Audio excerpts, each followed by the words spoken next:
திங்கள் அணி சடைப்பெருமான் பூசையாற்றி திருமிதலும் கடந்திடமுன் நின்றான் யாவன் தங்கு கடற்புவி வரைப்பின் நெடியோனாதி சகலருக்கும் ஊறு தவிர்க்கின்றான் யாவன் அங்கவன்மை சரித மொழிபெயர்ப்ப வேண்டி அவனடியே சரணாக அடுத்துளேற்கு மங்களசின் மயமதுர தமிழ் செம்பாடல் வாரிமடம் அடையுடுத்து வளருமன்றே. விக்கிரகங்களை காணாமல் திடுக்கிட்டு மனம் பதத்த காசிவரிடம் சென்று முறையிட்டார்கள். சுவாமி, நாங்கள் ஆத்ம சுத்தமாக பூஜித்து வரும் 5 விக்கிரகங்களையும் யாரோ திருடி கொண்டு போய்விட்டார்கள். அந்த விக்கிரகங்கள் இல்லாமல் நாங்கள் இனி உயிர் சாதிக்க மாட்டோம் என்று அவர்கள் துயரத்துடன் முடிந்தார்கள். காசிவர் மனம் வருந்தியவராய் தம் சீடர்களை எல்லாம் கூவி அழைத்து, சிஷியர்களே, இவருடைய விக்கிரகங்களை யாராவது எடுத்திருந்தால் உடனே கொண்டு வந்து கொடுத்து விடுங்கள். இல்லையானால் இந்த கணத்திலேயே உங்கள் அனைவரையும் சுடு சாம்பலாக்கி விடுவேன் என்று கோபத்துடன் சீறினார். சுவாமி, பிறர் பொருளை தங்கள் சிஷியர்களான நாங்கள் திருடுவோமா? ஆகையால் தாங்கள் தயவு செய்து தங்கள் குமாரிடம் இதை பற்றி கேட்க வேண்டும் என்று சிஷியர்கள் கூறினார்கள். தம் குமாரரான மதோற்கடரை அழைத்து வரும்படி காசிவர் உத்தரவிடவே அச்சீடர்கள் அவரை எங்கும் தேடிச் சென்று காணாமல் ஔபாசனம் செய்கின்ற அறையிலே உடல் முழுவதும் திருவெண்ணீர் துறங்கும் கோலத்தோடு அவர் விளையாடி கொண்டிருப்பதை கண்ணுட்டார்கள். பிறகு அப்பாலகரை அங்கிருந்து அழைத்து வந்து காசிவரின் முன்னால் நிறுத்தினார்கள். கையில் பிரம்பு ஒன்றை எடுத்து வந்து காசிவர் தம் மைந்தனை நோக்கி, நம் வீட்டிற்கு விருந்தாளிகளாக வந்திருக்கும் இம்மூவருக்குரிய விக்கிரகங்களை நீதான் எடுத்து எங்கோ வைத்திருக்கிறாய், அவற்றை எங்கே ஒழித்து வைத்திருக்கிறாய் என்பதை உடனே சொல்லிவிடு, இல்லையேல் என் கைப்பிரம்பினால் உனக்கு அடிதான் கிடைக்கும் என்று அதட்டினார். அதற்கு மகோக்கடர் புன்னகை செய்து கொண்டே தன் திருவாயை நன்றாக திறந்து காட்டி, அப்பா, 5 விக்கிரகங்களை நான் இங்கே தான் ஒழித்து வைத்திருக்கிறேன் என்று தம் வாயை விரலால் குட்டி காட்டினார். மகோத்கடரின் வாயினுள் சகலம் அடங்கியிருந்தது. உமா பரமேஸ்வருடன் கைலேங்கிரியும், மகாவிஷ்ணுவுடன் வைகுந்தமும், பிரம்மதேவனுடன் சத்தியலோகமும், தெய்வேந்திரனோடு சொர்க்கலோகமும் மற்றும் ஆறுகள், காடுகள், மலைகள், நந்தவனங்கள், நிலங்கள், 14 உலகங்கள் முதலிய அளவற்ற பொருட்களும் அங்கு காட்சி அளிப்பதைக் கண்ட அனைவரும் அதிசயித்து மகோத்கட மூர்த்தியின் திருவடிகளில் விழுந்து நமஸ்கரித்தார்கள். உடனே மகோத்கடர் மனமகிழ்ந்தவராக அம்மூன்று கந்தர்வர்களுக்கு சொந்தமான 5 மூர்த்திகளையும் தம் வாயிலிருந்து எடுத்து அவர்கள் கையில் கொடுத்தார். அவரை அம்மூவரும் பலவாறாகவும் துதித்து வணங்கி மிகுந்த பேருபகையோடு விருந்துண்டு காசிவரிடம் விடைபெற்று சென்றார்கள். மகோத்கடருக்கு 5 வயதானவுடன் காசிவர் அவருக்கு வேதாகம முறைப்படி உபநயனம் செய்வித்தார். அந்த விழாவில் வந்திருந்த முனிவர்கள் அனைவரும் விநாயகரின் மீது மந்திர அட்சதையை தூவினார்கள். அப்போது மகோத்கடரை கொல்லுவதற்காக நராந்தகனால் ஏவப்பட்ட பிங்களன், விகிர்தன், சபலன், விசாலன், பிங்காட்சன் என்னும் 5 அசுரர்கள் தங்கள் ராட்சச தோற்றத்தை மறைத்து முனிவர்களைப் போல் விபூதி ருத்ராட்சம் தரித்து கையில் கமண்டலத்தையும் தாங்கி வந்திருந்தார்கள். மற்ற முனிவர்களைப் போலவே அவர்களும் விநாயகரின் மீது அட்சதைகளை தூவினார்கள். அந்த அட்சதைகளில் ஆவாகனம் செய்திருந்த அஸ்திர ஆயுதங்கள் எல்லாம் உடனே வெளிப்பட்டு மகோத்கடரின் திருவடிகளில் வீழ்ந்து பணிந்தன. அவற்றை மகோத்கடர் மூர்த்தி தம் திருக்கரத்திலேந்தி பொய் வேஷத்தில் வந்திருந்த 5 அசுரர்கள் மீதும் வேறான 5 அரிசிகளை எடுத்து தூவினார். உடனே 5 அரிசிகளும் அஸ்திரங்களாக மாறிச் சென்று அசுரர்களை கொன்று வீழ்த்தியது. இந்த அற்புதத்தை கண்ட அனைவரும் விநாயகரை வணங்கி போற்றினர். அதன் பிறகு உபநயனத்துக்கு உரிய மற்ற சடங்குகளை எல்லாம் காசிவர் குறைவர நிறைவேற்றி முடித்தார். அந்த வைபவத்திற்கு வந்திருந்த உமையொருபாங்கர், திருமால், நான்முகன் முதலான தேவர்கள் அனைவரும் விநாயகருக்கு தங்கள் காணிக்கையாக பரிசு பொருட்களை சமர்ப்பித்தார்கள். சிவபெருமான் அவருக்கு பினாகம், திரிசூலம், உடுக்கை, மழு, சடை, மதி முதலானவற்றை கொடுத்தார்.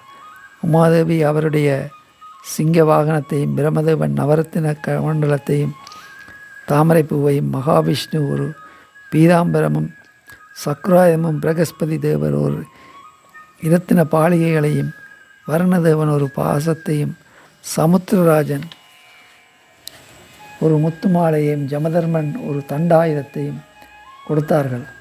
ஆதிசேஷன் தானே ஒரு படக்கையாகி அதன் மகோத்கடரை தாங்கி பணிந்தான். இவ்வாறாக அங்கு வைத்திருந்த தேவர்கள் அனைவரும் விநாயகருக்கு காணிக்கையாக கொடுத்து மகிழ்ந்தார்கள். விநாயகரும் அவற்றை ஏற்றுக்கொண்டு எல்லோருக்கும் அருள் பாலித்தார்.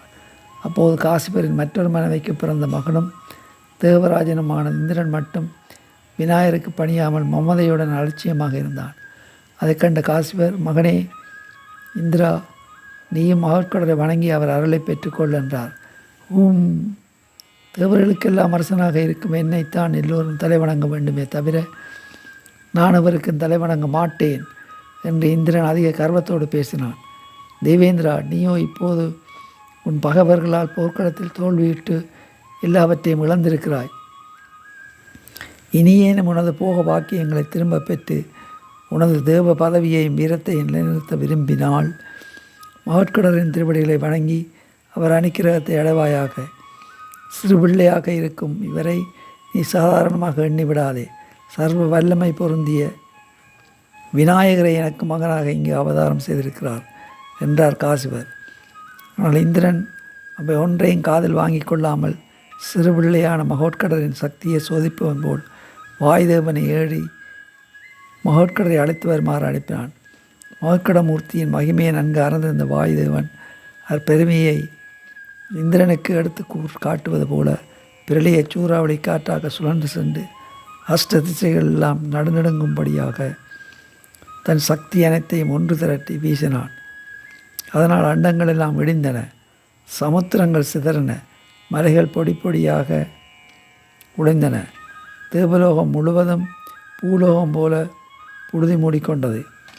அதிலுள்ள ஜீவராசிகள் அனைத்தும் மடிந்து போயின. ஆனால் மகோட்கடரோ அச்சுழல் காற்றினால் கடுகளவும் பாதிக்கப்படாமல் அசைவற்றிருந்தார். அவர் திருமேனியிலிருந்து ஒரு ரோமம் கூட அசையவில்லை. அதை கண்டு இந்திரன் துணுக்குற்றவனாக அக்னி தேவனை கூவி அழைத்து, அக்னி தேவனை, நீயும் வாயுதேவனோடு சேர்ந்து உனது வலிமையை காட்டு என்று உத்தரவிட்டான். உடனே வாயுதேவனும் அக்னி தேவனும் பிரளைய சண்ட மாரதம் வளவாக்கினியுமாக கலந்து எங்கும் நெருப்பு தைக்கலாயிற்று. அதன் விளைவாக எல்லா உலகங்களும் அக்கினி ஜுவாலையால் பாடிப்போயின. இந்த காட்சியை கண்டு மகோட்கடர் புன்னகை செய்தார். அப்புன்னகையை தாங்க முடியாமல் அக்னி தேவன் மூர்ச்சிற்று விழுந்தான். அதற்கு மேலும் இந்திரனுடைய அறியாமையை வளர்க்க விரும்பாத மகோட்கடமூர்த்தி சட்டென்று விஸ்வரூபம் எடுத்து இந்திரன் முன் தோன்றார். ஆயிரக்கணக்கான சிரங்களும் ஆயிரக்கணக்கான கரங்களுமாக 1000 அங்க அமைப்புகளுடன் விண்ணுலகத்திலிருந்து பாதாள லோகம் வரை முட்டி நின்ற அம்மூர்த்தியின் மாபெரும் திருவுருவத்தை கண்டு இந்திரன் ஒரு கணம் பிரமித்து நின்றான். விநாயகரின் ஒவ்வொரு மயிர்கால்களிலிருந்தும் எண்ணற்ற அண்டங்கள் தொங்கின. அவற்றில் ஒன்றினுள் நுழைந்த இந்திரன் அங்கே 14 உலோகங்களும் பிரம்மா விஷ்ணு சிவன் ஆகிய மும்மூர்த்திகளும் ஏனைய ஜீவராசிகளும் அடங்கியிருக்க கண்டான். சொர்க்கலோகத்தில் தன்னையே அங்கு இருப்பதாக அவன் கண்டான். இந்திரனுடைய அறிவை மறைந்திருந்த மமதை இப்போது கொஞ்சம் கொஞ்சமாக விலகிச் சென்று விட்டது. அவன் தன்னிரு கைகளையும் சிரமேற்கூப்பி விநாயகரை பலவாறாகவும் துதித்து வணங்கினான். எம்பெருமானே, நான் செய்திருக்கும் குற்றங்களை மன்னித்து என்னை வெளியே விடுத்து தாங்கள் சார்ந்த ரூபத்துடன் எனக்கு காட்சி அளிக்க வேண்டும் என்று இந்திரன் கும்பிட்டான். மகோட்கட பிள்ளையாரும் அவனுடைய வேண்டுகோளுக்கு இணங்கி அவனை தம்முள்ளிருந்து வெளியே விடுவித்து தாம் முன்போலவே 5 வயது பாலகனாக காட்சியளித்தார். உடனே தேவர்கள் புஷ்பமாரி பொழிந்தார்கள். ஆகாயத்திலிருந்து பஞ்சவாத்தியங்களும் முழங்கின. தேவ கன்னிகைகள் நாட்டியம் ஆடவும், கந்தர்வர்கள் கானம் பாடவும், முனிவர்கள் வேதமோதவும், தேவேந்திரன் மகோட்கடமூர்த்தியை வேதாகமங்களினாலும் வாசம் மிகுந்த மலர்களினாலும் பூஜை செய்து ஆனந்தமடைந்தான். பிறகு அவன் பிள்ளையாருக்கு காணிக்கையாக கற்பகத்தரவும் அங்குசமும் வச்சிராயுதமும் பணிபுரிய 2 தெய்வ பெண்மணிகளையும் அவர் திருவடிகளில் பக்தி சிரத்தையுடன் சமர்ப்பித்தான். விநாயகரும் அவனுடைய காணிக்கையை ஏற்றுக்கொண்டு அவனுக்கு பல வகையான வரங்களை தந்து விடை கொடுத்து அனுப்பினார். திங்களடி சடப்பெருமான் பூசையாற்றி திருமதலும் கடந்திடம் முன் நின்றான் யாவன். தங்கு கடற்புவி வரப்பின் அடியோனாதி சகலருக்கும் ஊறு தவிர்க்கின்றான் யாவன். அங்கவன்மை சரித முடிவேற்ப வேண்டி அவனடியே சரணாக அடுத்துளைக்கு மங்களசின் மயமாதர தமிழ் செம்பாடல் வாரிமட வடி மலையுறுத்து வளருமன்றே.